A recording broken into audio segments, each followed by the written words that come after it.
wrong and it is fixed. So we had started everything. We're here now. Podbean is on. Welcome everybody to the Big Time Show podcast that is being seen and heard live now on Podbean. It is now on Facebook Live. It is on um, StreamYard live here on the Spotlight Sports Network. I am extremely excited. It is live on Twitter. It is live on Twitch. It's live everywhere. Just it's live. Hopefully, it's on YouTube. Hopefully, you guys will do me a favor and share if you don't mind. It would be extremely nice. It would be appreciated, no doubt, if you guys would share the podcast on today. What's going on, everybody? Right here in Memphis, it is crazy. This weather is crazy before we get started. My goodness, it was spring weather. It was 75 degrees almost like yesterday. What's up, everybody? I see y'all. Jordan World Changing. Hey, Ties in the house. Coach Dante, what's up, man? Appreciate you, man. Thank you for popping in. And right now, it is presently almost 34 degrees and a wind chill of 23. I mean, you could actually go to the zoo and be cool yesterday, and now you almost need almost a bobsled. It's supposed to, it's scheduled to snow for a few hours here in Memphis, but I doubt that it will. I appreciate you guys giving me just a few moments of your time here. I'm sharing right now. Forgive me for not looking up and looking at you, but this is what I have to do to try to build an audience, you can help me and do the same thing real quick if you don't mind, and go ahead and share. Uh, Help your boy out if you don't mind. So today we're going to talk about one thing and one thing only. Well, we're talking about the Cowboys. I'm gonna open up the phone lines too. I'll go ahead and tell you that now, because some of you will agree with me. Some of you will come and hang with me, and I would appreciate it so much. I don't know what's going on. I think Shane, it's crazy in Tennessee. I'm right here, man. No question about it. It's different here. I mean, I could have wore short sleeves yesterday, and would have been just fine. It was no wind. I mean, it was almost like spring weather. And today it's like Christmas again. I mean, I don't know. In other words, this is the kind of weather that would get you sick. You know, um, it really will. It's just like now I'm inside the house, but I got a big long hoodie on. I, it's crazy here, man. It really is. So I appreciate you guys. I don't know how to read this. Okay, I see what's going on.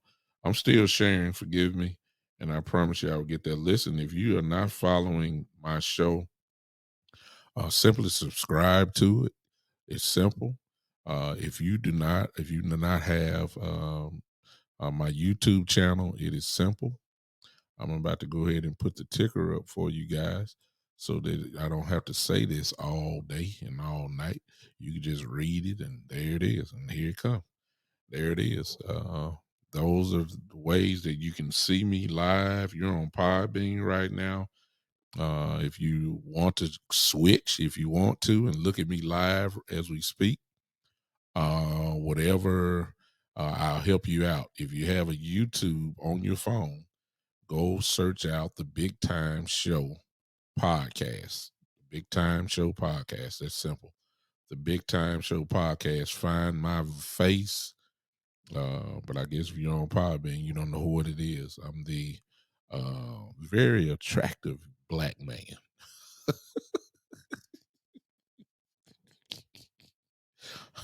uh, It shouldn't really not be not too much there other than for real. Go look at that and find it, and you can see me there live right now. You can. I'm there right now. If you're on Twitter, is even more simpler. Go to at Big Time Lou. At Big Time Lou. It's right. It's very simple, and I'm there live as well. If you want to find me on Facebook, or other than my personal page, go to the Big Time Show. The Big Time Show. That's all you got to do. Type it in. I am there live right now. All right, that's enough sharing. I'm ready to rock. What's going on? Listen, the Dallas Cowboys. Look, it's no sense of us crying no more. Okay, I've done it. Most of you have done it. Most of you have, have complained and griped and everything else. I get it. I get it. And most of us, hey, Smoke, I see you, man. Smoke, I see you. Thank you, Miss Ty. I see all you guys on Podbean. Appreciate y'all so much. Listen, you have cried, you have done all that. Now it's time, man. Cedric Morris, you 49 fan. No, it is no, sir. My little brother in here coming in here showing out. No, we're not looking at the 49ers. I don't talk 49ers on my show, but you already knew that. But you want to come and antagonize me. I understand. I understand. Love you, boy. But anyway, most Cowboy fans, if you're still crying, what's up? What's up, Gary? I see you, man. Wendy's in the house. I see all of you. I don't know how to get this part off. Okay, it's all right. Well, I'll see it as it comes. If you guys, I got to show y'all something today that I thought was outstanding. That I read, and I got to share it with you. And this will be the meat of what I'm going to talk about on today. So uh, we might as well just stop crying. Okay, it's over, and I'm coming from this standpoint. The coaching staff is intact. It's done, and I share some of your grief. What's up, Key in the building? What's going on? Max says, I don't know who you are, Max, but thanks for popping in. And since you're new to the show, I'm going to answer your question before I get back on track. You say, what do you think y'all would do with Gallup? Do you think they trust Cedric Wilson enough not to resign Gallup? I believe that Gallup will not be here. He put out something this week saying essentially that he hopes that the Cowboys give him what he deserves for the 4 years that he's been here. And Michael Gallup does obviously deserve a raise without a doubt. But that raise will not be given by us. Should we do it? That's debatable. The only reason why I'm saying that is he's coming off an ACL. We don't know if he's going to be ready to go. We don't know to what extent. Oh, okay. I appreciate you, Max. Thank you. I got my brothers in here then from the network. Appreciate you, brother. Thank you for popping in. I don't know if we just don't know where he's gonna be. You see what I'm saying? And he will be wanted by other teams. It's just no question about that. He's very skilled, but we're talking about Stephen Jones, and really, whether you know it or not, Max, you kind of lead me into kind of what I want to talk about today. It's really in the hands, really, of Stephen, and some people gonna say Jerry. It's really gonna be about them. See, the truth of the matter is, some the I guess the narrative is that you can't have all these players, and I can't tell. I'm sorry, y'all. I'm seeing too many other teams keep their players. They manipulate the salary cap. We're the only team that shout loud and proud like, hey, we're paying Dak $40 million, so we can't keep everybody. I can't tell. I mean, everybody else keeping everybody. So what's the issue? You see what I'm saying? So I don't know. I don't know. Dak will have something to say. He's earned the right to say, hey, I want Gallup. And they're gonna have to, they at least listen to his voice. I put it that way. He ain't like LeBron James. LeBron James say, I want that coach, I want that player. They're gonna move heaven and earth. So in other words, LeBron has complete control over that organization. Dak doesn't have that kind of power.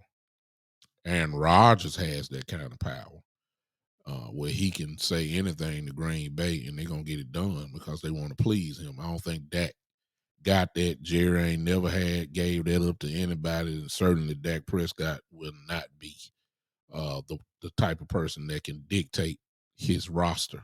No doubt about that. So I don't think he's gonna be here. That's just my personal opinion. As far as Cedric Wilson goes, I think, hey Joe, I appreciate you, brother. I think Cedric Wilson has a good shot of being signed.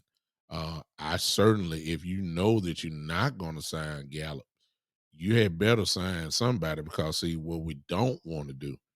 We don't want to start taking away the weapons that Dak has. That does not make him better. We don't have time, as I told you guys in the last show that I did. We don't have time for experiments. So for all you people who say, "Hey, let's go get in the draft. Let's go get the first round. Let's get in the draft." Well, we don't know what folks gonna do. That's called experimenting. They was an All American in college, but they on the practice squad in the league. You see what I'm saying? They was an All American there, but now they on the bench. You know, uh, we can't experiment. We got guys, that we need to have there. There was another question before I get into this. Is a good segue because it's going to kind of tie into what I want to talk about. Chad, I don't know if you're still here. Chad, what's going on? Chad said, "Do you see the still Cowboys signing Juju Smith-Schuster if he doesn't get re-signed by the Steelers?" No.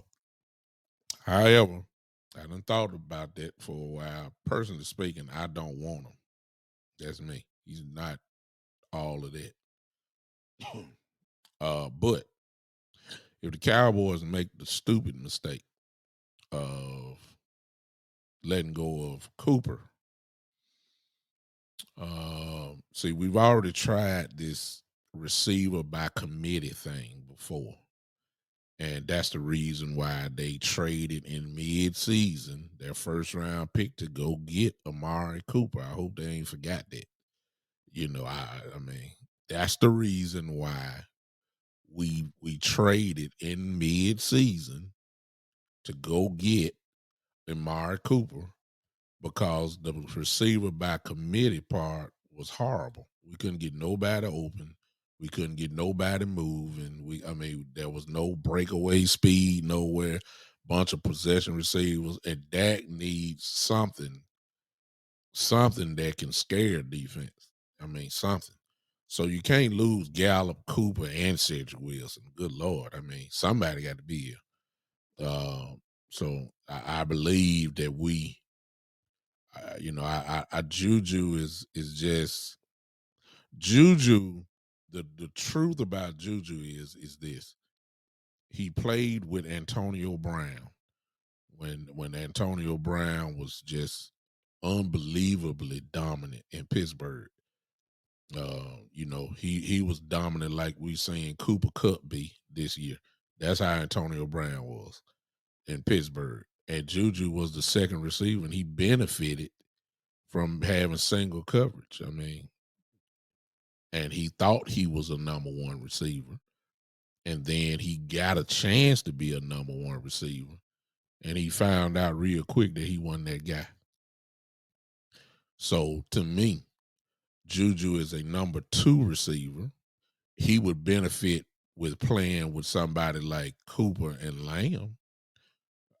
But again, Jerry is not about to pay big money for a big name and Juju would demand, a little money. I think Cedric Wilson is productive. I'm not saying he's better than Juju, but I'm not saying that it's too far off. You see what I'm saying? That there ain't too big of a gap there. So I don't want Juju. But if the Cowboys make the crazy mistake of letting go of Cooper, you're gonna have to do something to make your team better. Uh, exactly. Then Shane said this is what is aggravating. We have to win now. We are stuck with a lame duck coach and no number one receiver yet drops too many passes. I agree 100% with you. I agree 100% with you. Oh, okay. I've done it now. Bob Bean, I can see you. I can see you. Okay. All right. Now, here's what I want to say real quick. Um this is the aggravating part. This is what the aggravating part is. That everybody knows who our coaching staff is. The book is already out on all of them. You can't hide. These guys, you know, they are what they are. I'm happy about Dan Quinn. Let me just say that. I'm not even really gonna spend no time on Dan Quinn. I believe, personally speaking, that Dan Quinn is going to make the defense even better than what it was last year. That's what I believe. Because it'll be his second year. The guys will be able to play even faster than they did last year. They know what this defense is. They know the playbook. With the exception of the new rookies that are going to come in, they know. Okay. So they're going to get better. Then you add in the fact that Dan Quinn, who was very influential in the shaping of this defense from the free agency standpoint as well as the draft. Uh, so they kind of let him pick his players. That's what I'm kind of trying to get to. And I believe that if they let that happen again, I believe it's safe to say that Dan Quinn knows, based off the success of the defense this year, Dan Quinn knows what type of players he needs to make this thing go. And I got full confidence that he's going to do that part again this year. So I think the defense is going to, they're going to be able to roll.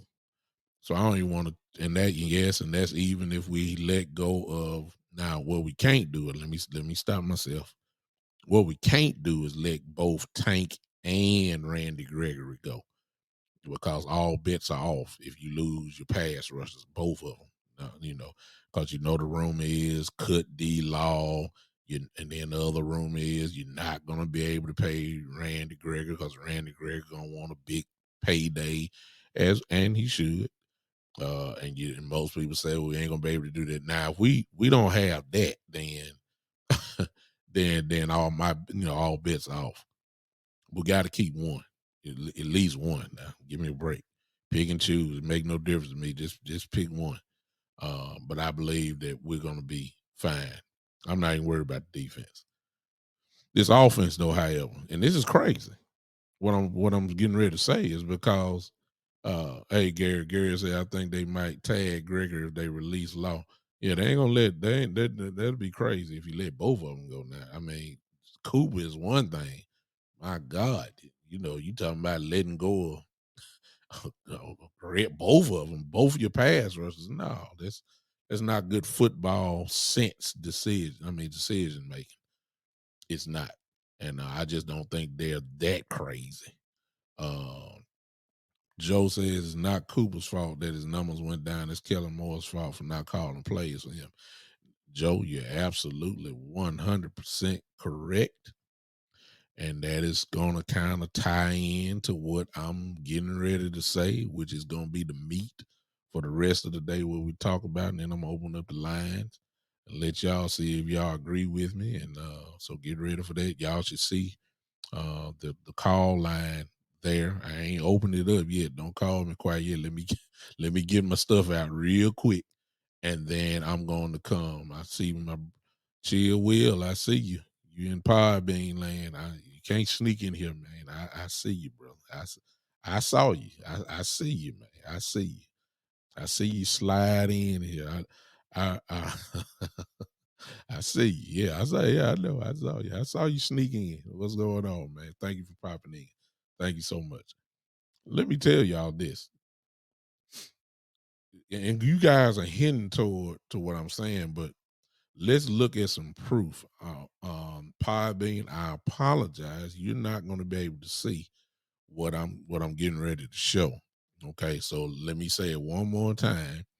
If you want to see what I'm getting ready to show, that Facebook and Twitch and Twitter and all them about seeing YouTube, you might want to come on switch now.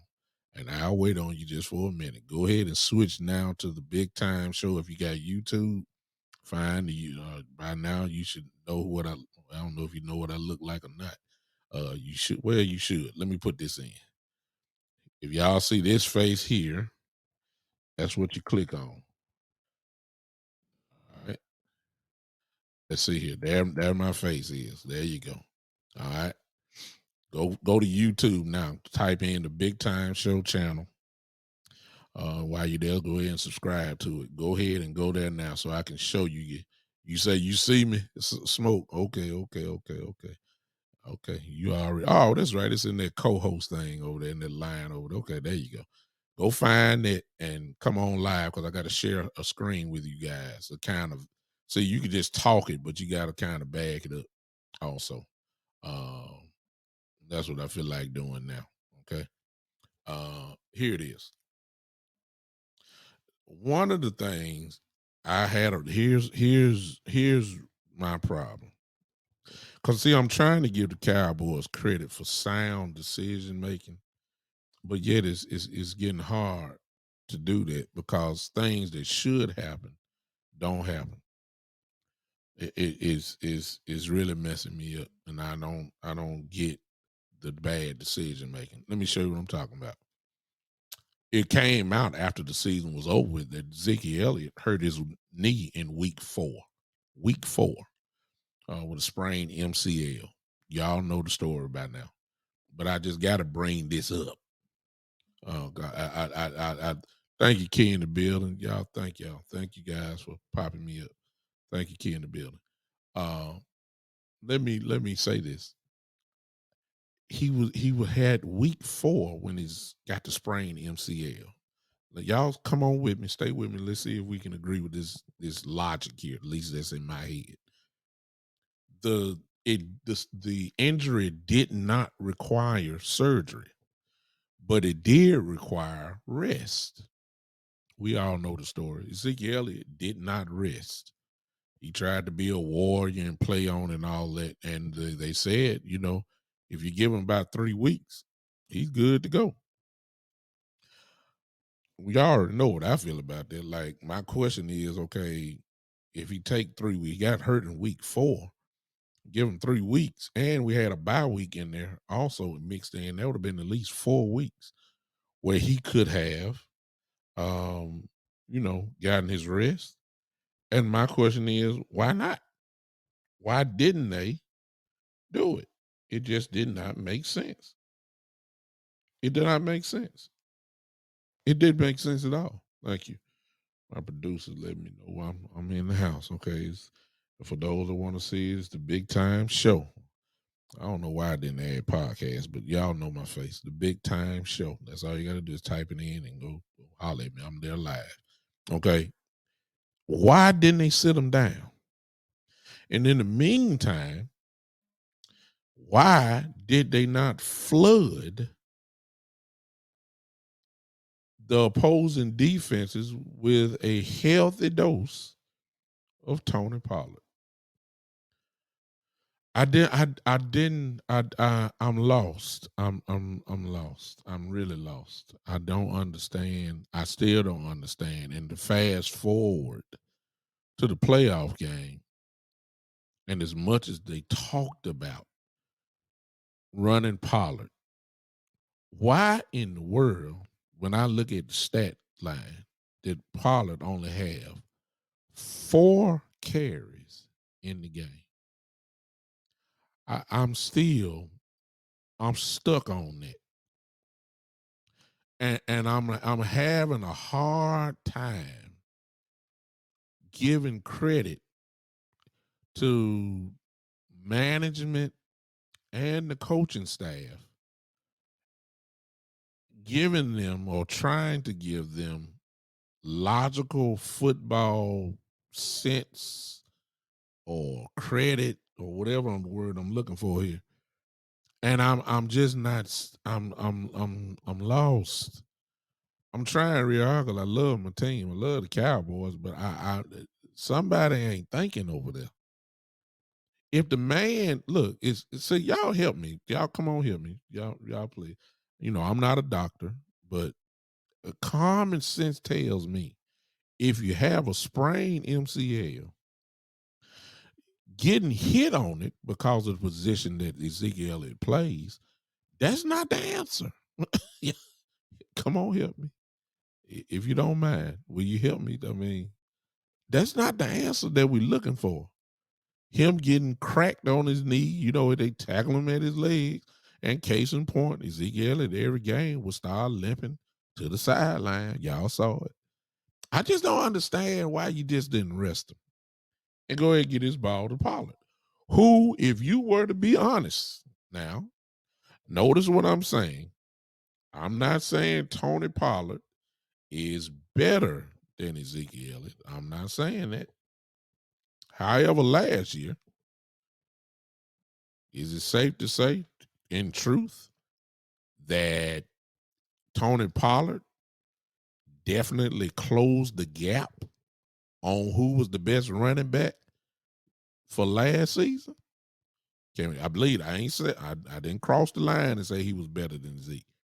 I said the gap was closed at least for last year, based off production, based off whatever else you want to look for. Now, here's the thing that most people say, and I'm just putting it out there. He's not as thick.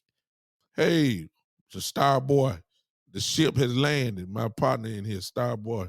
Thank you. One of the best in the game. One of the best podcasters. He's in the house. Thank you, star boy.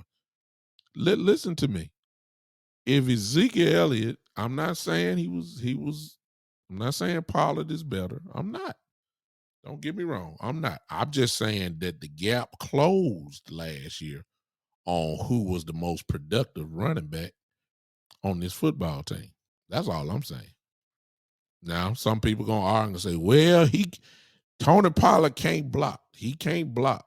He can't block. Zeke Elliott is a better blocker. He is. I'll be the first to say that. Zeke Elliott is. He's a better pass protection running back. No doubt about that. But I don't know really what Tony Pollard can do. You know why?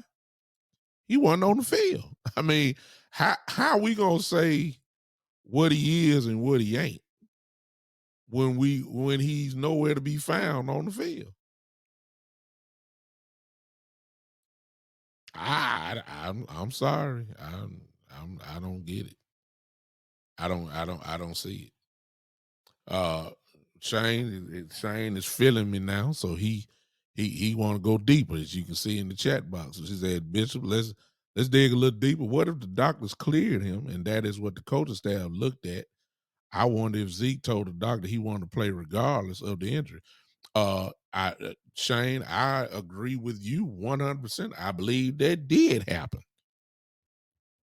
But this is the part where I counteract that by saying, since Jerry want to be in charge, and Steven want to do this, and Coach McCarthy, there's somebody should have shut him down because he was a hindrance to the football team. Yes, he was. Zeke Elliott was more of a hindrance to. He couldn't, the little stretch play that we ran, he couldn't get outside, and he too slow.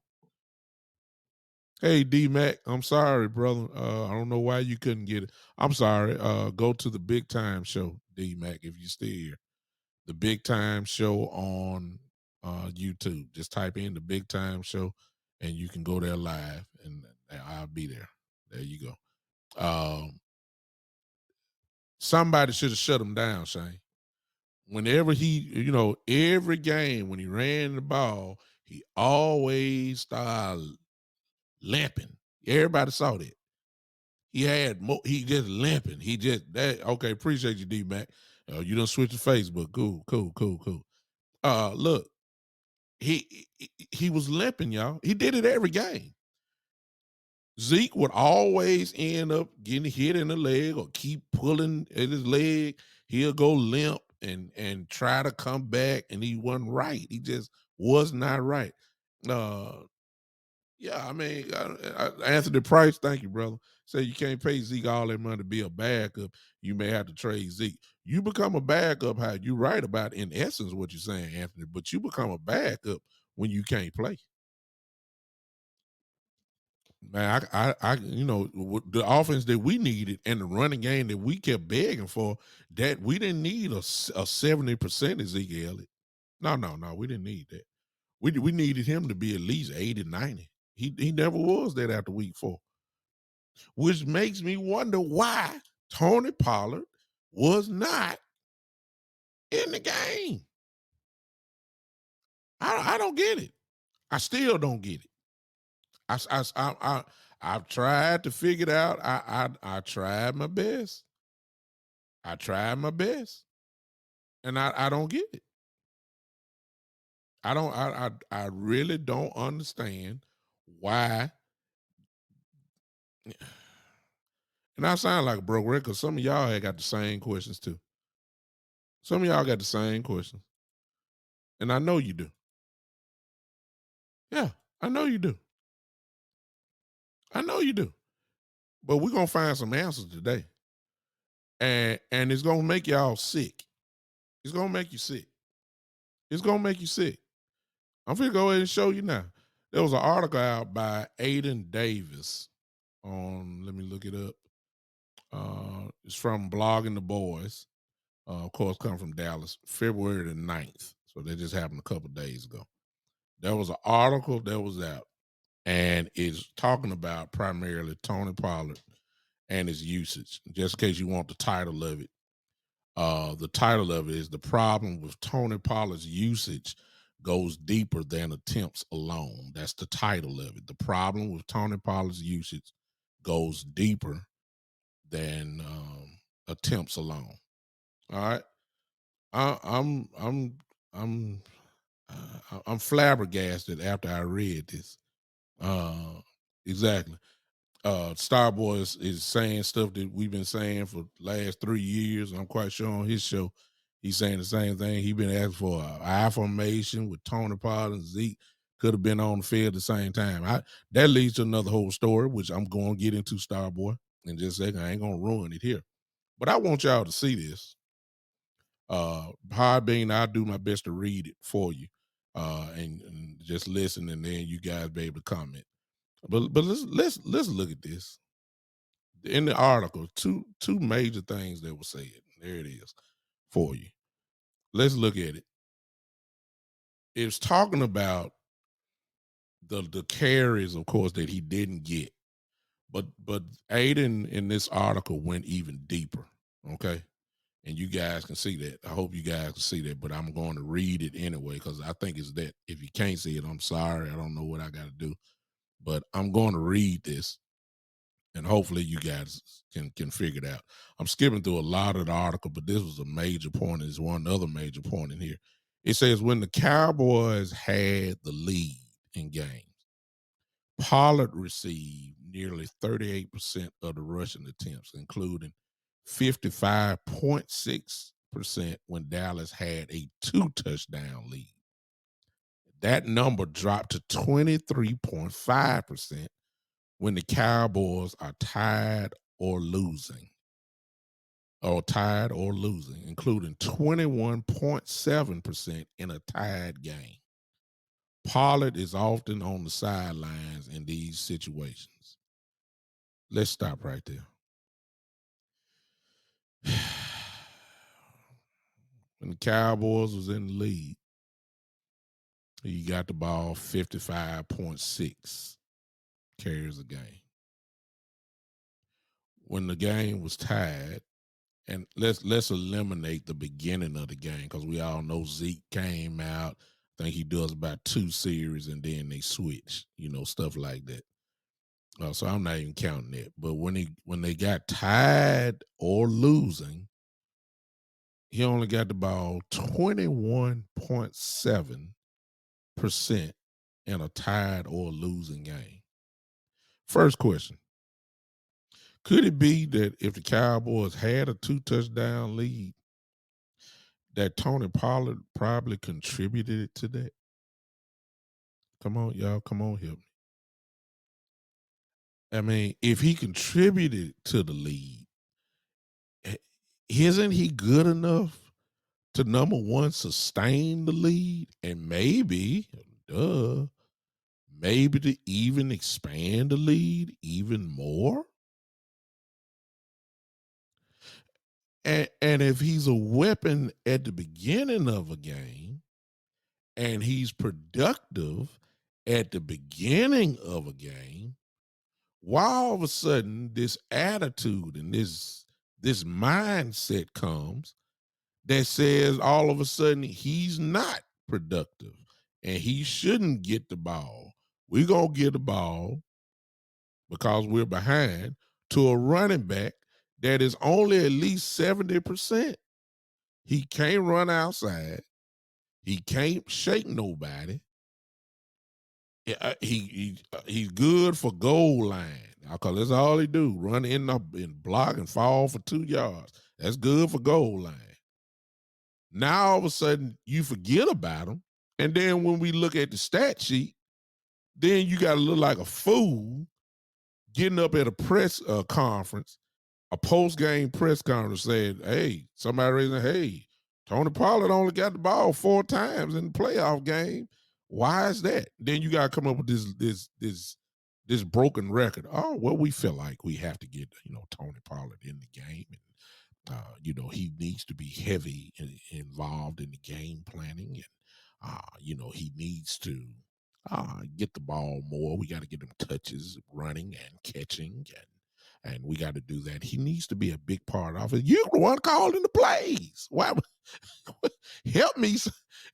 If you know he's supposed to be involved, why aren't you just calling the plays to get him involved? Huh?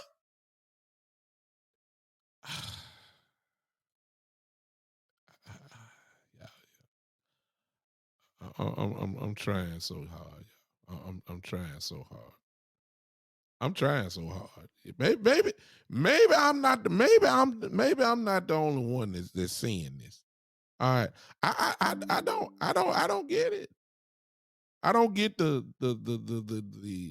ignorance. Okay. I'm coming. I'm coming, y'all. I'm coming. I see you in the comments. I see you in the comments. I see you. I'm coming. I got to get somewhere else with this. I got to get somewhere else. I do. I got to get somewhere else in this so you can see this. Later on in the article, I saw something else. I saw something else that it just doesn't make sense to me at all. And in the article, it gives the answer to what the problem is. And most of you guys are already on top of it anyway, because y'all such brilliant Cowboy fans and you know what is wrong automatically. So let me get to this real quick. Let me read this and then I will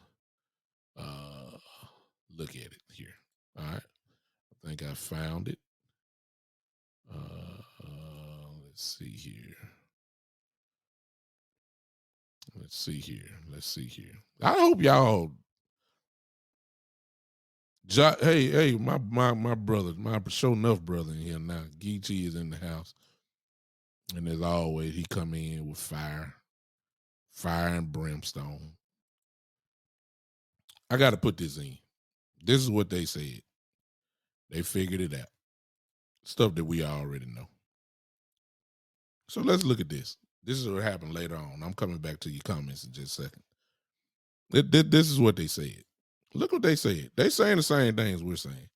Say, but Pollard isn't being used at the end of games, and Kellen Moore, Mike McCarthy, and Jerry Jones are to blame.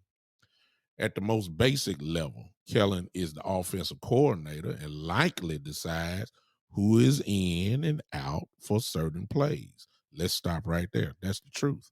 Because we know that Mike McCarthy don't say nothing.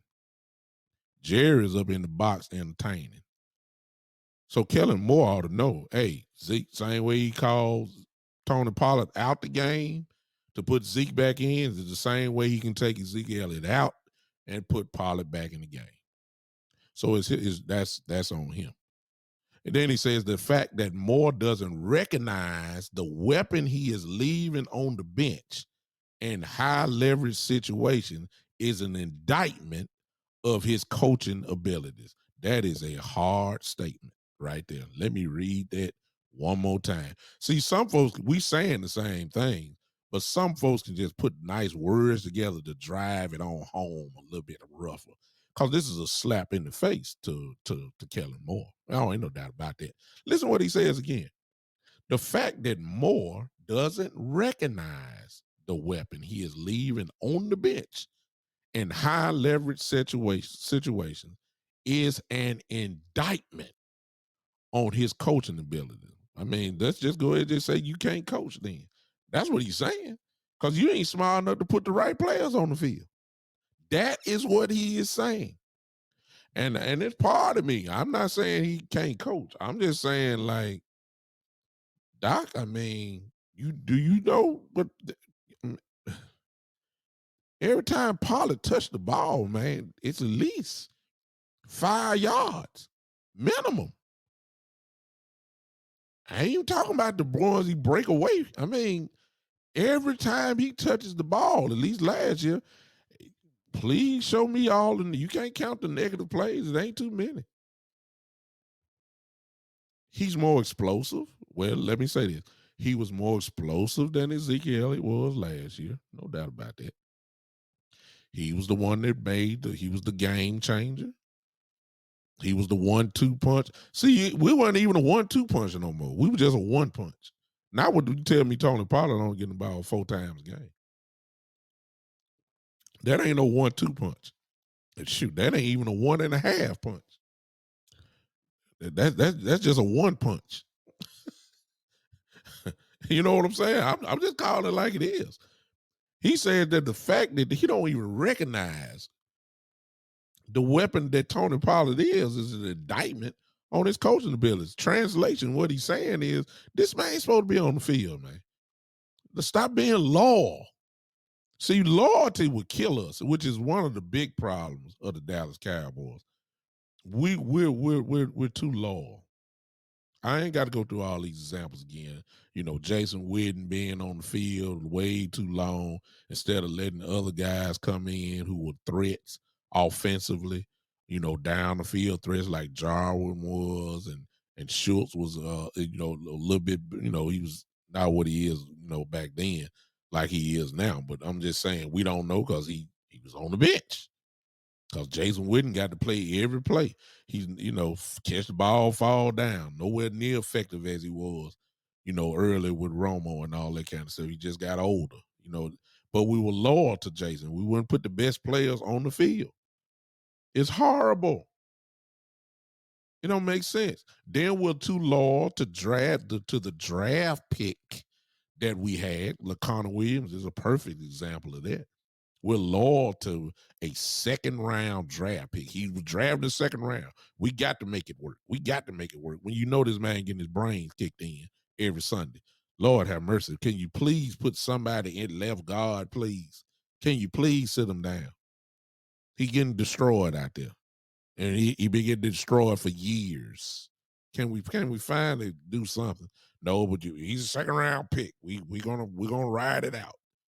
You look too loyal to the pick. Then we're too loyal to the money. Well, we're paying Ezekiel Elliott $90 million. We got to play him. We got to play him. What if he ain't right? What if he injured? What if he's injured? Huh? What if he's injured? Well, they proved that to us. He was injured. Guess what? They were loyal to that money that they paying him because you weren't loyal to the team because Pollard was better.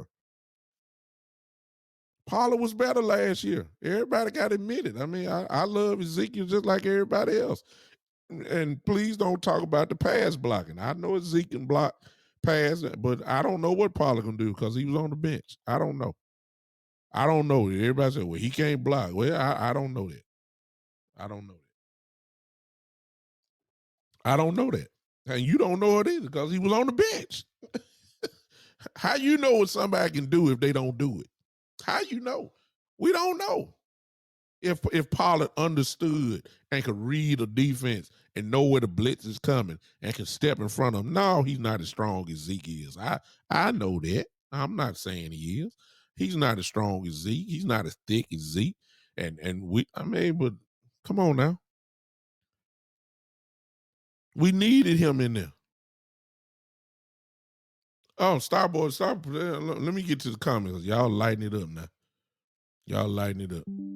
Y'all lighten it up. Let me go back before I get off this. Joe said Jerry is in it for the money. He doesn't care about Super Bowls anymore. He's already had 3. Why is Jerry Jones in it? I'm about to come to it, D-Mac. I'm coming. I need to read the rest of it. What if the front office dictating who's playing? They are, Geechee. That's what we just talked about. He said we should be using TP like San Francisco used Debo. I agree 100% with that. Put him in the slot, which is what he does. Which is what he does. He said, so it may have not be Kellen Moore's fault. Maybe his hands were tied because of Jones. Y'all, okay, so y'all doing that. So let me just go on, finish up what I was reading. Okay. Here it is. This is what he said again. He said after he talked about Moore, he then went to McCarthy in the article. Y'all see it. It says McCarthy isn't free of blame either. The head coach needs to understand how to put his team in a position to win. Since Pollard's lack of usage is actively hurting the Cowboys, the fact that McCarthy hasn't overruled Moore on his decision to keep Elliott in the game is incredibly disappointing. What I just say? He can't do nothing to Moore anyway. He can't tell him, no, this is what I want. No, he can't. He got free reign. Moore got free reign. But as a head coach, when you know something is not working, or you're a head coach and you know this player needs to be in the game, you should be able to say something. But he didn't. Which leads to this, because I'm gonna finish reading this part, then y'all go on. Which I think Shane and a couple of you other people kind of figured it out. And so the article says this, and this is how they closed it out. Well, they didn't close it out, but this is the part that I just want to concentrate on. It said, and then we get to the man running it all. We all know which running back was picked 4th overall. We all know which running back Jerry decided to pay top dollar for. And we all know which running back sells more jerseys. It's Pollard's lack of recognition and his misusage uncorrelated? Possibly, but it seems highly unlikely. I don't believe that either. The truth is that as fans who aren't involved with this team day in and day out, we don't know why Pollard is being ignored in critical moments. But whoever is responsible needs to recognize this massive issue, fix it, and put the Cowboys in the best position to win. But ladies and gentlemen, I've been saying this God knows how long. I thought that was y'all. Come on, help me. I thought that was the goal of the team. I thought that the goal of the team was to put the team in the best position to win. That's if you're trying to win. Hmm? That's what I thought. You keeping Pollard on the bench. That's not telling me that's the best position to win. I thought we had graduated to a 1-2 punch. We know Ezekiel Elliott ain't getting the ball 25 times a game. We know that. Shoot, he ain't got that in years. We know he barely getting 15 carries, and most of them he not. Shoot, let's be truthful. We barely getting over double digit carries a game. That's Ezekiel Elliott. That's your $90 million running back.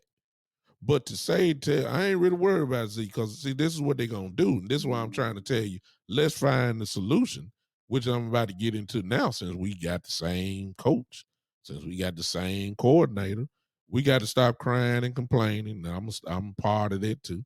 I'm gonna stop crying and complaining and go ahead and try to figure this thing out. It seems simple to me. It seems like all you got to do is, I don't know, maybe you got to run it through Jerry. I don't know.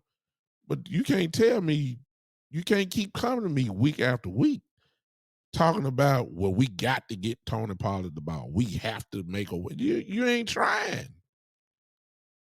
So it seems like it's simple to me that you just get this man the ball, let him go to work. Starboy said it a little bit earlier. I mean, and most of the guys, Geechee is on here, Joe is on here. I don't know if Gary Bryan is still with me or not, but most of you people have already known the history of Tony Pollard, knowing that he can line up everywhere. Everybody know that. Everybody knows that he can line up everywhere on the field. Wide receiver, in the backfield, in the slot. He can line up everywhere. This is what Memphis did. I live here in Memphis. I saw him in college when he was here at the University of Memphis playing. They lined him up everywhere, kind of like what Starboy said. Use him just the same way that the 49ers used Deebo Samuel. That he was a matchup nightmare. We still begging for Kellen Moore to put Ezekiel Elliott and Tony Pollard in the same backfield on the same play. We don't even get that. We don't even get that. We still beg. You done had Pollard for 2-3 years now. You still ain't figured it out. I don't understand it. And so while he's getting ready for next season and bringing in his wide receiver coach, and I'm quite sure he's in his bag, as a lot of people say. He in his bag. Okay. Make sure that you sitting your butt down in front of, just watch, just don't be so stubborn. Don't be so stubborn and ego maniac type way. Sit down and watch Sean McVay tomorrow. Just sit down and watch him. Sit down and watch him, okay? Because see, when we're going to see tomorrow, y'all, in the Super Bowl, is a wide receiver by the name of Cooper Kupp, okay? Y'all know the stats this year. Y'all know how incredible he was, but here's my point. Everybody knew Cooper Kupp was going to get the ball.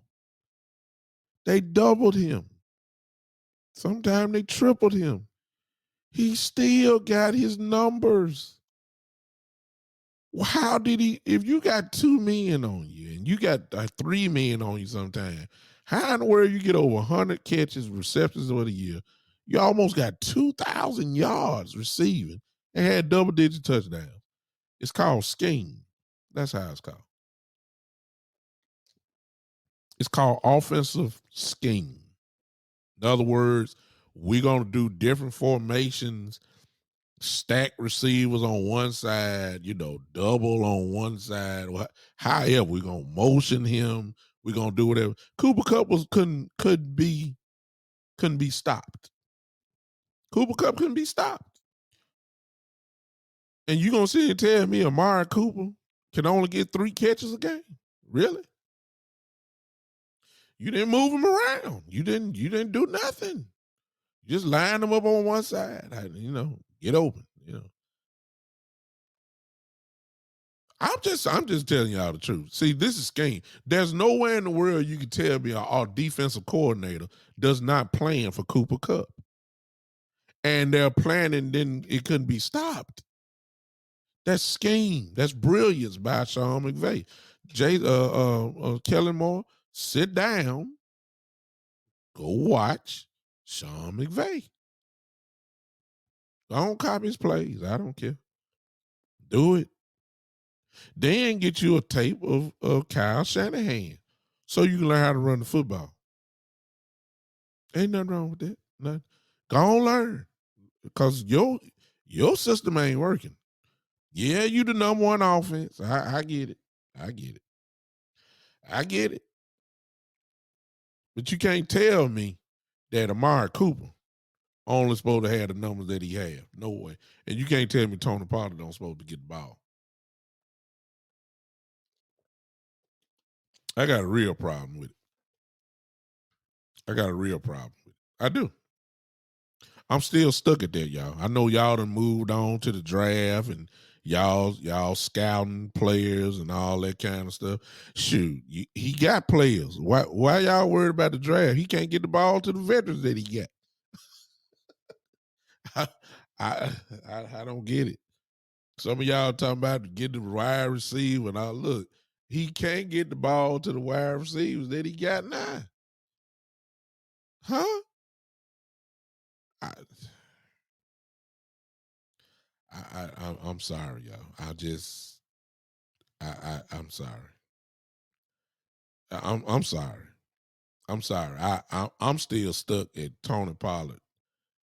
I haven't gotten there yet. I'm sorry. I'm still stuck at Tony Pollard getting the ball 4 times in the playoff game after all that talk, after all that stuff saying, hey, we need to get Pollard the ball. We need to get him the ball.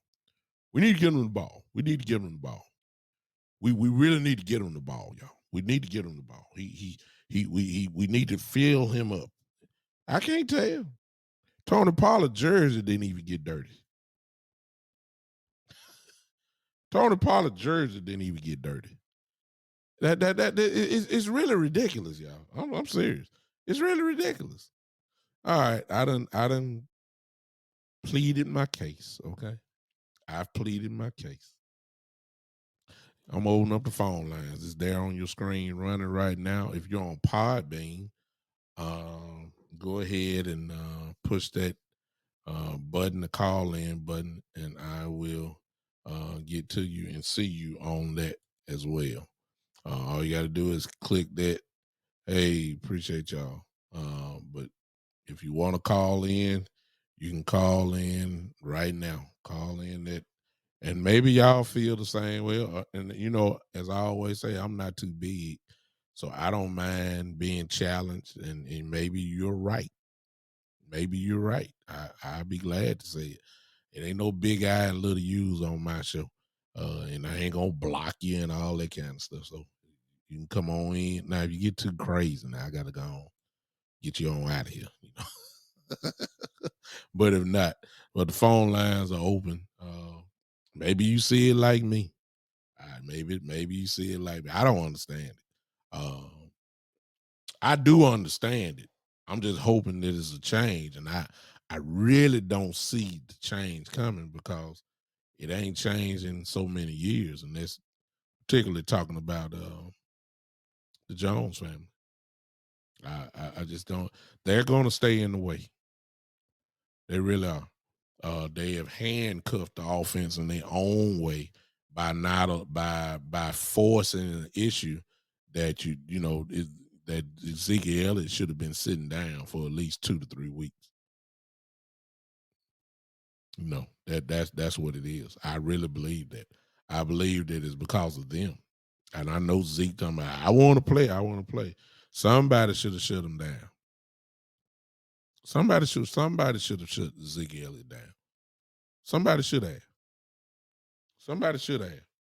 I have no question about that. Somebody should have shut him down. And I believe that Pollard would have shined even more. I believe that. Phone line is open. You guys see the number there. There it is for you. If you're on Podbean right now, yours is very simple. All you gotta do is request to call in, and it's right there. That's all you have to do. I'm waiting on somebody. If you're here, Facebook. There it is again for you. Go ahead and just uh, call in. If not, I'll keep talking for a couple more minutes and then I'll go ahead and get on down on y'all. How about that? Um, the solution is find a way to split the carries, which is what they were talking about at the beginning anyway. They just got off of it. I don't know why, but that's what got us to 6-1. You were splitting it. ESPN was saying this is the best 1-2 duo in the league. That's what they were saying. And then all of a sudden it turned into the Dak Prescott shotgun show, as I knew it would. Zeke Elliott getting the ball 9-10 times a game. That was it. So if Zeke getting it 9-10 times, you already know Pollard ain't getting it but 3 or 4. You know that. It turned right back into shotgun city. Let's make Dak Prescott the MVP of the league. Let's have him throw it 40 times a game. This is what happened. This is what happened. So I don't understand it. Maybe hopefully he watching film this year. I'm not saying Kellen is bad because as I've always said, here's the part that you can't deny as well. He's the number one offense in the league. Huh? As bad as I talk about him, he had and has had, in the tenure that he has done been an offensive coordinator, his offenses have been top 3, with the exception of, last year, when, of course, Dak was hurt. But when Dak Prescott was under center for him and he was calling plays, you can't, the stats speak for itself. Number one offense in the league. So we got to give, the truth when we start talking about Kellen as well. He moves the ball. He does. GG brings up a good point. I'll put it up here so y'all can see it. There it is. GG said Kellen is good against sorry teams. He's horrible against good defenses and defensive coaches, just like Garrett and Linehan. That has a lot of merit. Well, that's the very reason why he don't need to watch the Super Bowl tomorrow. Well, yeah, he does. He need to watch it tomorrow. Watch the Super Bowl tomorrow. Watch how McVay just win or lose. Just watch the offensive scheme that he had. Ask yourself the question, Kellen Moore, how in the world does Cooper Kupp get all these catches when everybody doubling them? Everybody has full attention on him, and he still is killing people. You need to look at that so you can try to figure out how you're going to get Amari the ball. You need to do that. You need to look at how he uses more than one running back. You need to look at that. You need to see it. You need to see how, since Amari Cooper has Amari Cooper has a double team that goes with him everywhere he goes. Okay. Then you also need to look at how McVay gets Van Jefferson and how he gets Odell Beckham, who's primarily pretty much one-on-one, and how they've been killing people too. Because you do have CeeDee Lamb. You had Gallup. Gallup got hurt. You had Cedric, who was productive. Cedric Wilson was productive. You need to look at all this so you can figure out what you need to do, because we're wasting good years here. And as I told you before, I don't care what nobody say, the window is closing, and it is closing fast.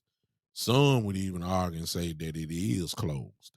The linemen are not what they are. They're not what they used to be. It is what it is. They gotten older. Tyron Smith is older. Zach Martin is getting a little older now. Uh, you know, Lyle Collins can't stay healthy at all. Tyron Smith, as we know, he can't stay healthy. I mean, we in some areas we almost at rebuild stage on this team. In some areas on our team, we're knocking at the door of rebuild in some areas. We're not knocking at the door at receiver position. We're not rebuilding there. We're good. Next few years, we're real good there. We're at the doorstep of rebuilding on the offensive line. No doubt about that. See what I'm saying? We're at the stage, and so you're wasting years by not utilizing these guys properly. You just are, and I'm sick of it because I keep sounding like a broken record every year around this time. I'm about to watch the other two teams, play tomorrow. And the Cowboys, do you realize this, y'all? I just started laughing. And then, you know me, I could care less about a default Pro Bowl selection. In other words, if you weren't voted in off the top, the only reason why you're a Pro Bowl is because people say they ain't gonna go play. But at the same time, if Dak Prescott would have accepted the nod, do you realize the Dallas Cowboys would have had 7 people that would have been a Pro Bowl selection? I mean, give me a break. See, when you got 7 Pro Bowlers on your team, you supposed to win.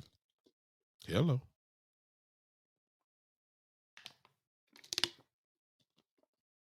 Hello. I had three all pros, first team all pros on our football team this year. I had 3.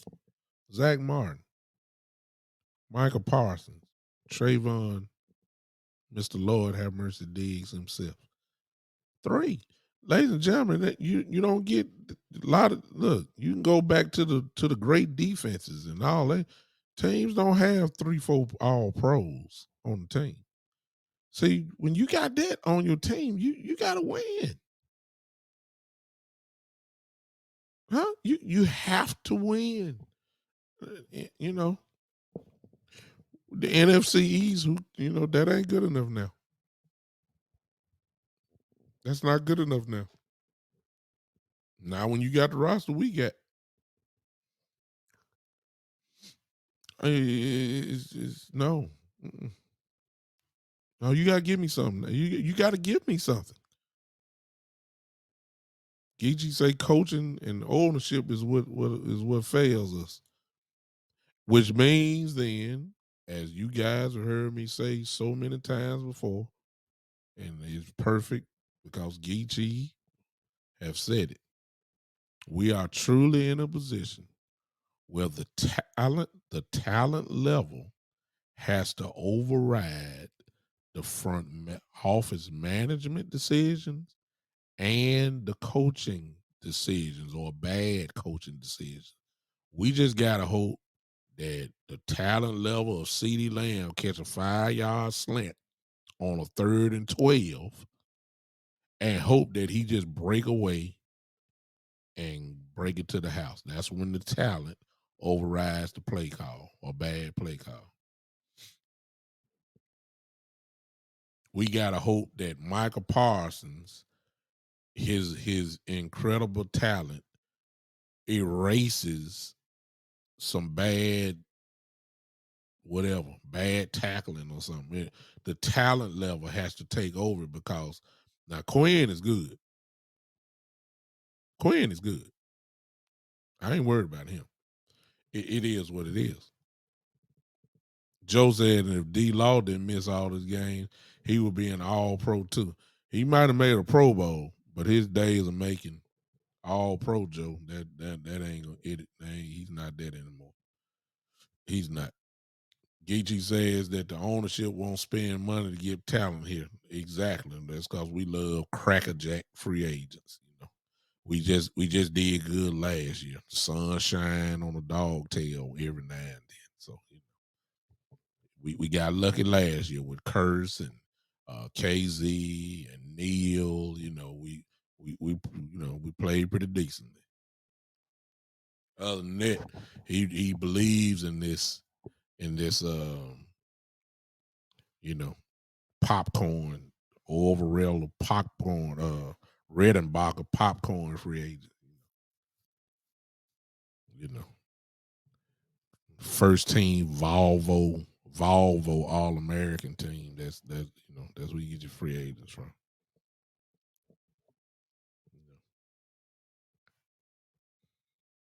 Who's that player? That guy there. What is his credentials? He was on the Monopoly All American team. Oh yeah, sign him up.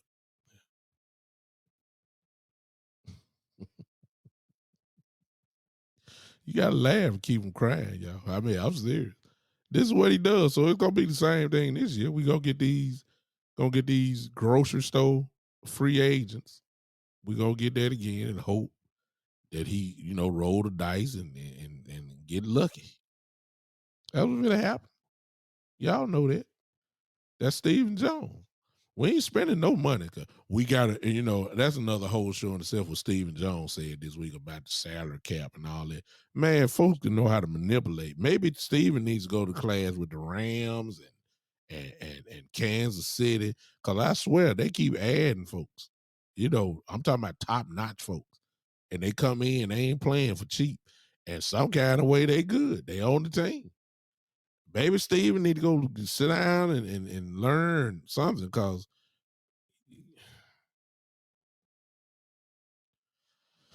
Lord have mercy.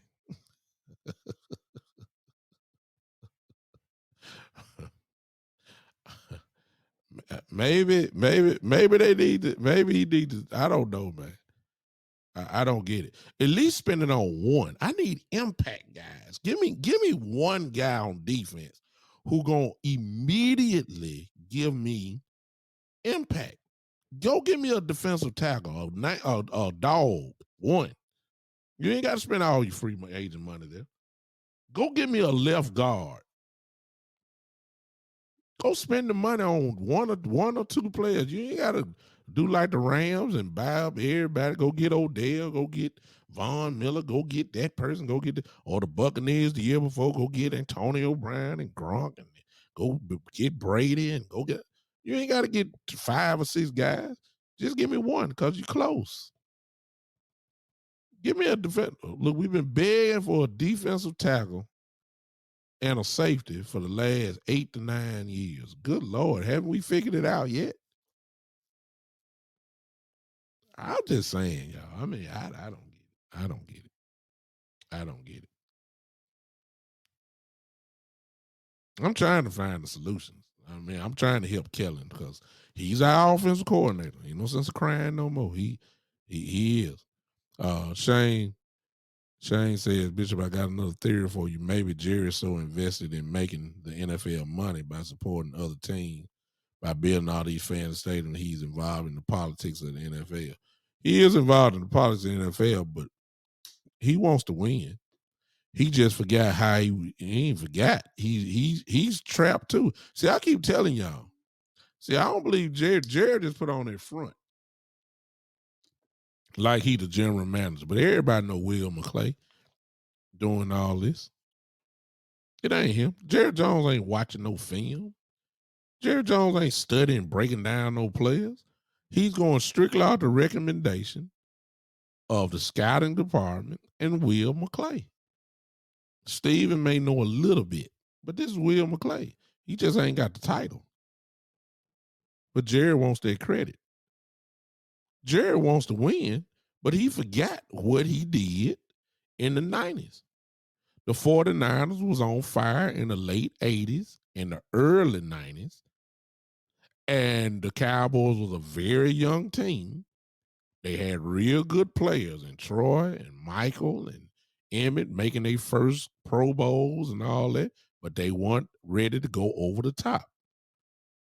They were close. That line we had was just starting out. He's saying we're good enough to challenge. What can we do?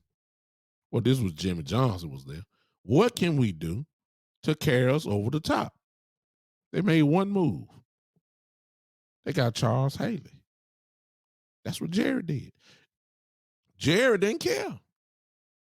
What happened when we got Charles Haley in 1992? They won the Super Bowl. Just that one move. Okay. We get to the mid 90s. The 49ers are lighting it up. Cowboys are lighting it up. Won 2 straight Super Bowls. Get to the NFC Championship game in San Francisco. Playing them. San Francisco, however, tilted the balance of the league because they knew that the Cowboys couldn't be beat. They knew that we got to do something to get us back over the top. What did they do? They went and got Deion Sanders. What happened? They won the Super Bowl. Jerry gets ticked off because I won 2 straight. I gotta have this back. We too good. I gotta have this back. But the 49ers have tilted everything because they got Deion. Well, Deion now is a free agent. I want the Super Bowl back. That's what Jerry was saying. What did he do? Y'all know it. He signed Deion Sanders. What happened that year? The Cowboys won the Super Bowl. He took the power back by getting one person.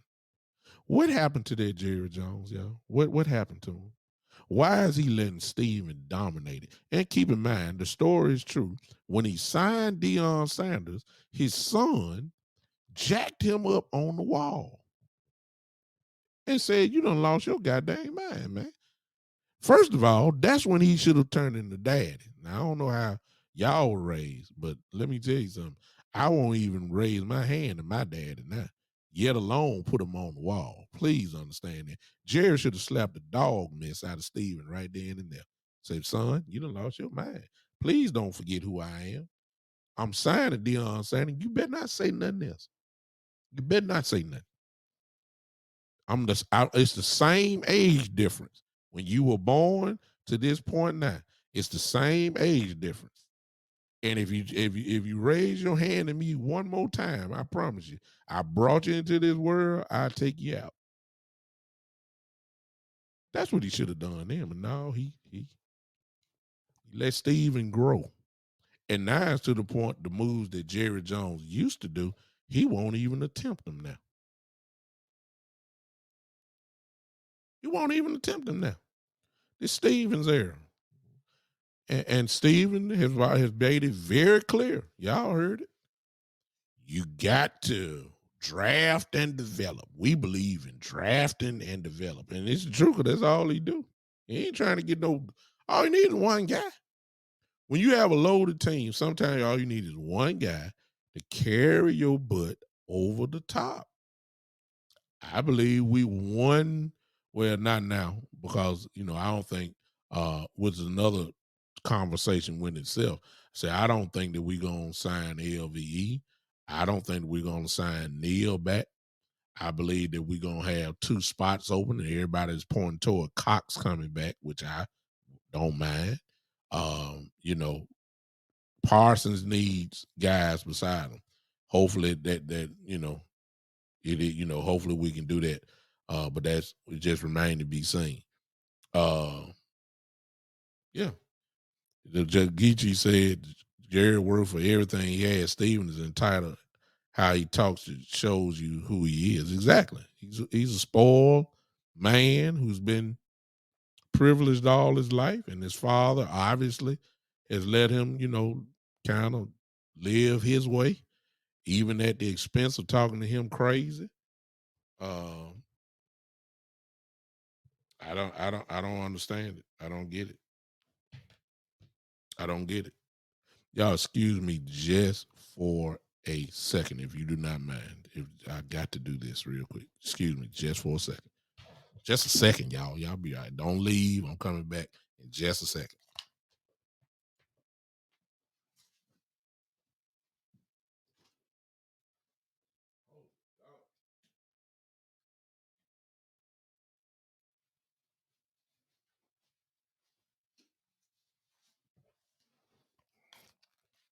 And I'm back. There it is. So I don't know. Exactly, Shane. Well, see, some of y'all were raised like me, and my father is, thank God, he's still living. He's 70 years old, and I'm 49, and I'm a fully grown man. I watch. I'm still at the point where I watch my tone when it comes to my daddy. My daddy got me so messed up that he could just be adjusting his belt on his pants, and if he touch his belt, my mind go back. You understand? Y'all understand what I'm saying? Yeah, it's just what it is. You know, I got full respect, same respect when I was a baby, to a little toddler, to a teenager, to same thing. Still, yes sir, no sir. If he say sit down, it's not even a thought. And I'm 49 years old. If he say sit down, it's an immediate sit down, like bam. If he say sit on this floor, no, don't sit on the couch, sit on the floor. I'm on my way to the floor. Y'all can talk about me. Y'all can talk about me all you want. I don't care. Hey, I'm just telling you. I'm 49 years old, and if he say sit down,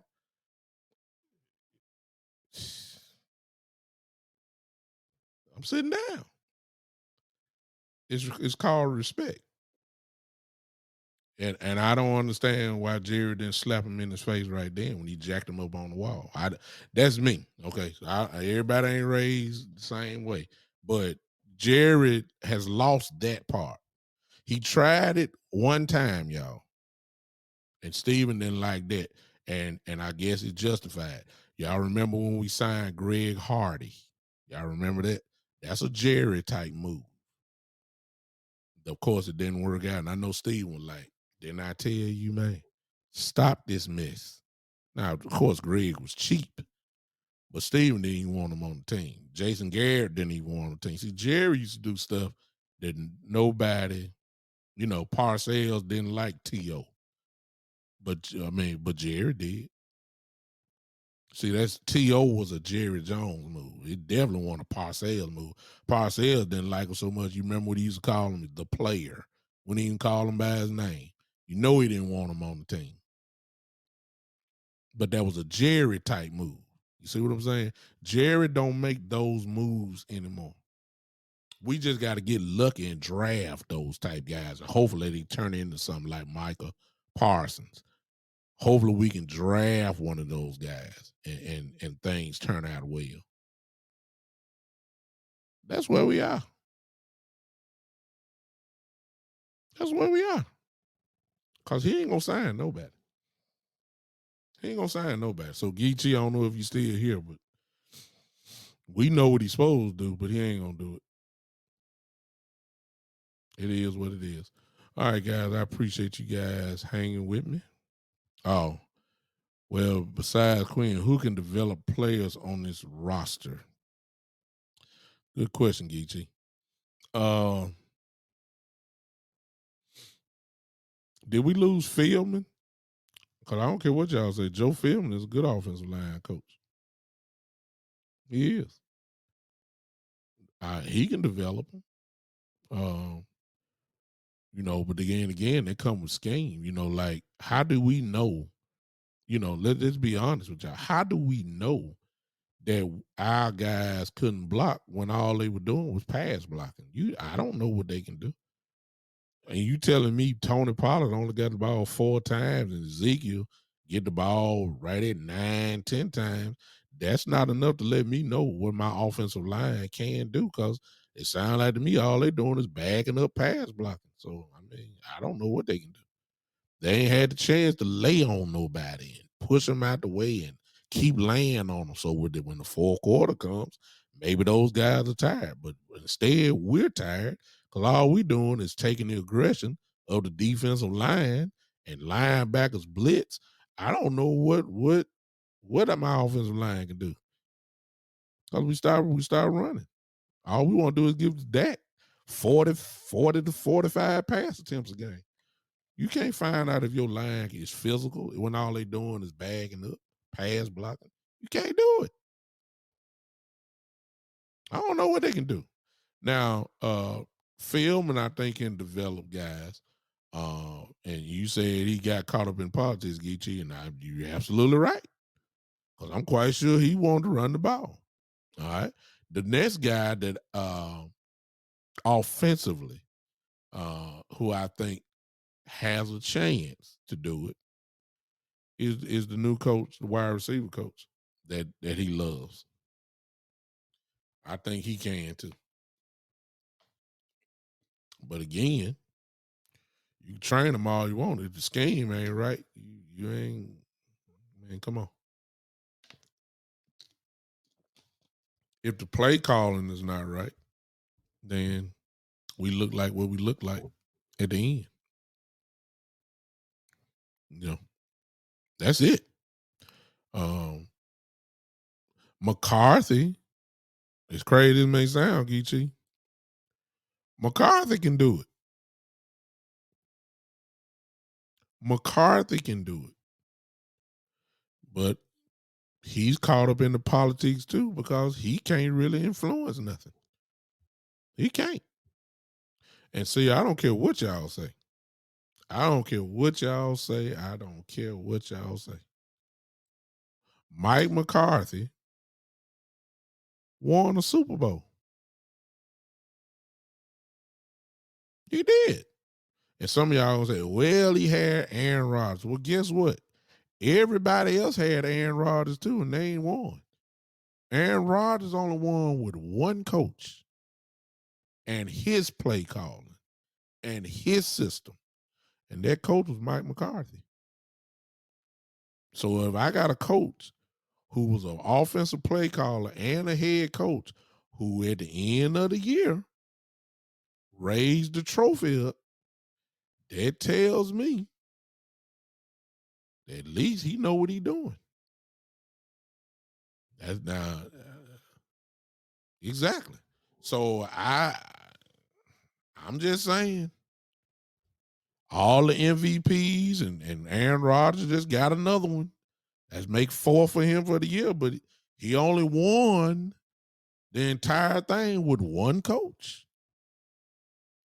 Yeah, he had a lot of wins and threw for a lot of yards and had many touchdowns and, won MVP awards and Pro Bowl selections and first team All Pros. But when it came to the ultimate goal, all the home field advantages that he had that he could pull it off, he only did it with one coach. Mike McCarthy. So I think that he can develop people too, Geechee. It's obvious he can. It just, again, you're not using the strengths of even the coaching staff. I've been done said it. Mike McCarthy's greatest attribute to a football team is his play calling. That's what he's known for. If you take that away from him, what is he?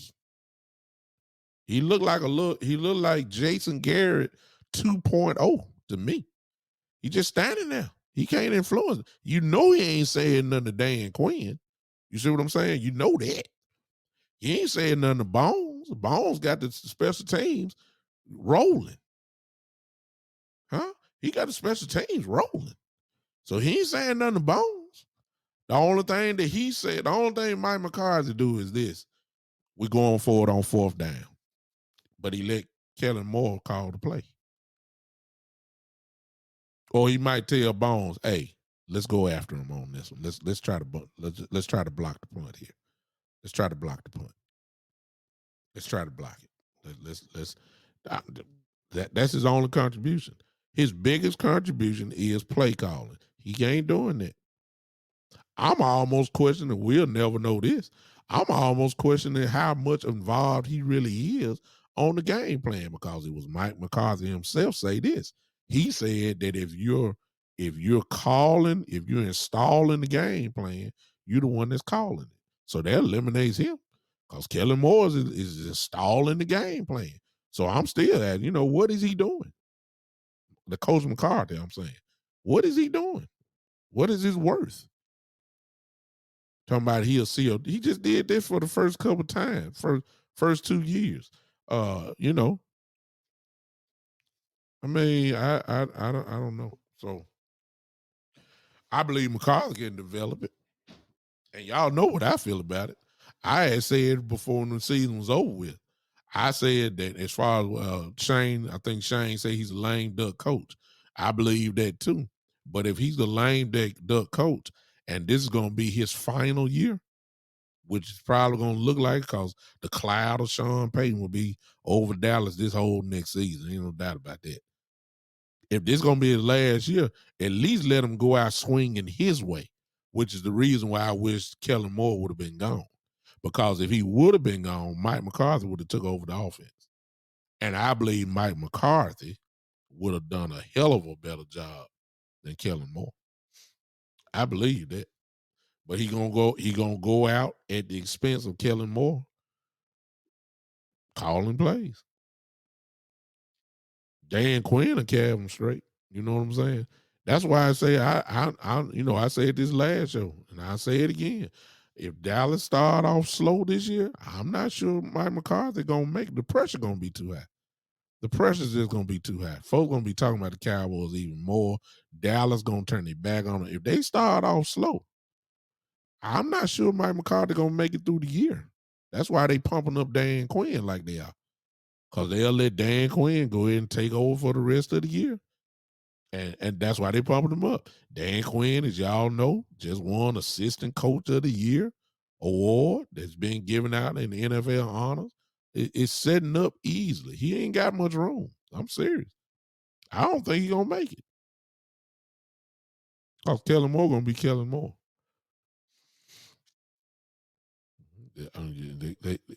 Every loss will be magnified. Every loss, especially if you had the same situations that we had last year with the clock management and stuff like that, that it'll get you fired next year. That'll get you fired because they're gonna have him there. They're gonna have Quinn there, and you're gonna have Sean Payton with his cloud hanging over Dallas. He gonna have that cloud there just hanging there because everybody know they can talk crazy all they want. Everybody know they gonna want Sean Payton. I believe Jerry want him anyway. All right. Hey, I appreciate you guys hanging with me. Thank you guys for hanging. Thank you guys for hanging. Yeah, Geechee is right. He said Geechee said his problem is they won't give the coach full control.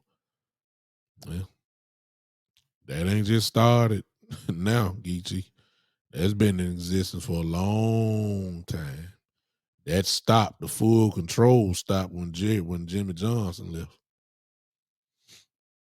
That's when that stopped. So everybody since then have had this same issue. Everybody. And that even include Parcells. That's why Parcells left. You know, that's why he left. Everybody else have been good. Yes, sir, guys. Yes, sir. Yes, sir. Yes, sir. Yes, sir. Yes, sir. Jerry say jump. Yes, sir, Mr. Jones. Yes, sir. Jerry say go to the. Jerry say go to the. Go to the press conference and say this. Yes, sir. Yes, sir. Yes. That's what happened. Huh? Y'all know the truth. Gidgy said all these that was in the playoffs, coaches had full control in the GM to work with. Ain't that, yeah, that ain't our structure though. We're in a position, again, our close. We really are in a position where the talent level has to override all this stuff that these guys in the chat box are talking about. I'm serious. The talent level, and thank God for Will McClay, because the talent level is there.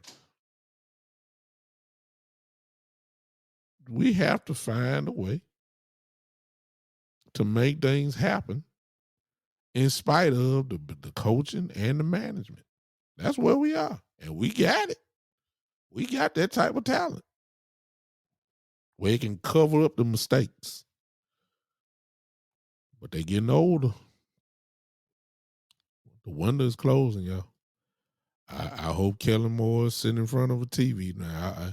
I hope he figuring it out. I know he get a little vacation with his family, and I get that, but good Lord, he got it. He can't come out there with the same offense. You got to change things up.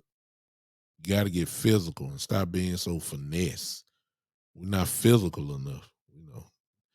It is what it is. All right. I appreciate you guys hanging with me. Thank you. Thank you. Thank you. Thank you. Thank you. Thank you so much. I appreciate it. Y'all join me on Monday.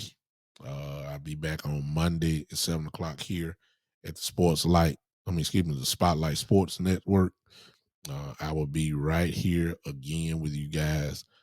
Thank you for everybody that tuned in. Listen, if you have not followed me on YouTube, that's what we're trying to do on the Spotlight Network, Spotlight Sports Network.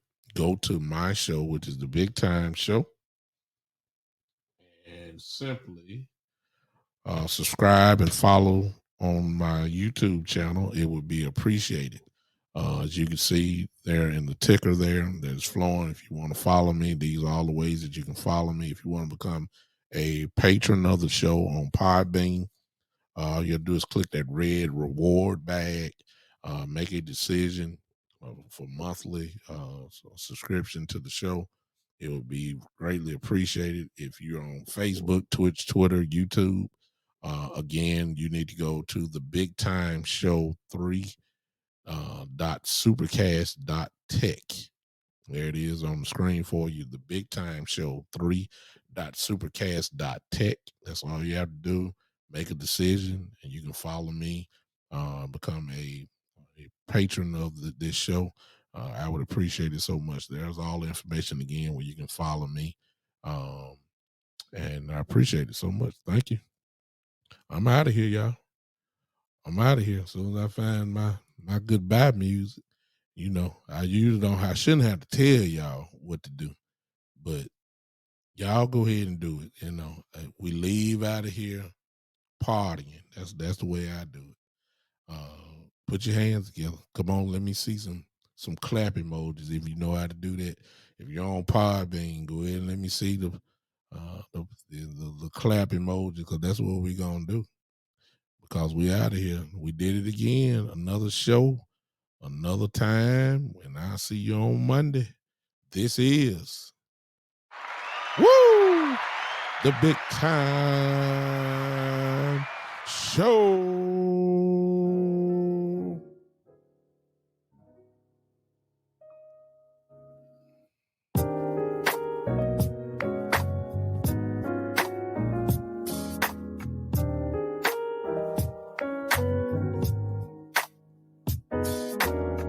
Yeah.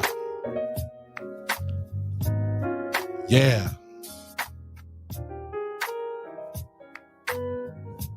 Come on, clap. I like it. Those that are listening, thank you on iHeartRadio, Pandora, Tumblr, Google Podcasts.